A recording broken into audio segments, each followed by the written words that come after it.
I didn't like photographing strangers. I didn't feel comfortable around strangers. I loved my friends. I thought something amazing was going on.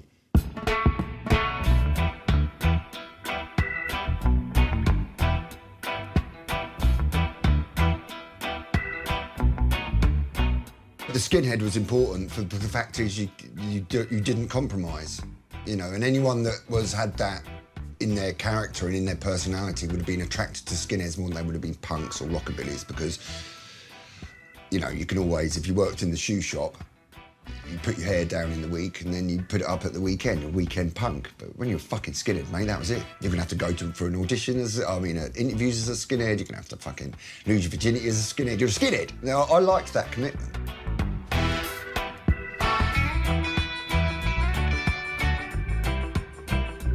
To find something that defined you, you know, it's very powerful narcotic, really.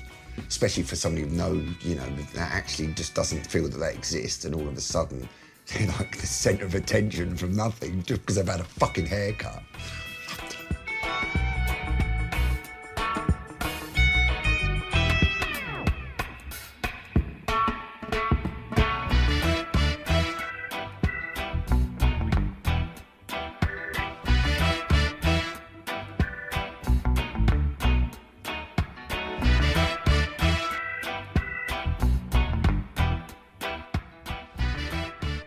Well, that's one of the first pictures of my brother before he all skinheads, because he was a rock and roller.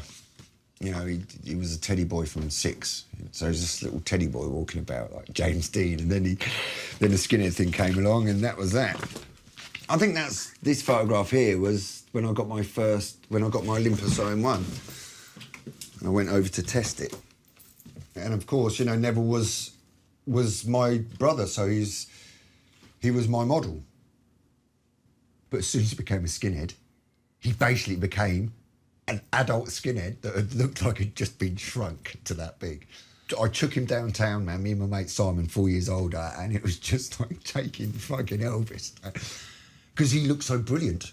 And of course, all these skinheads came, these terrifying fuckers when you were 14, these fuckers were terrifying. And they weren't like our generation, they were the mid-70s generation, and they were just monsters. They were in, and it was just going to Borstal was part of the course. They were wild and scary and vicious. And we were 14, but fucking, and I was a bit of a div with the camera.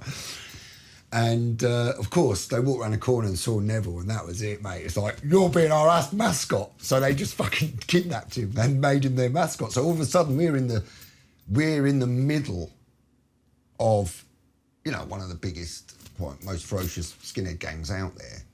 And that's it. And then we became skinheads for the next 10 years, and, you know, relationships were developed, people come in and out and died, and that was our world for a few years. And that's the start of it. And there's Nev standing there, and Simon.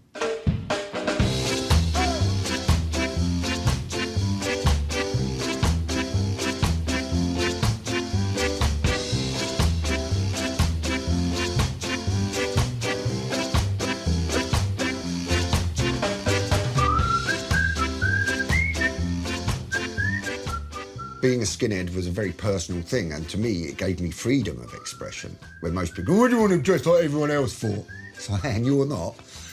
But you're not. Even though it's quite restricted on what you can wear, I found it quite liberating. And I'd always experiment as well. And each gang in each different area would have something different about them.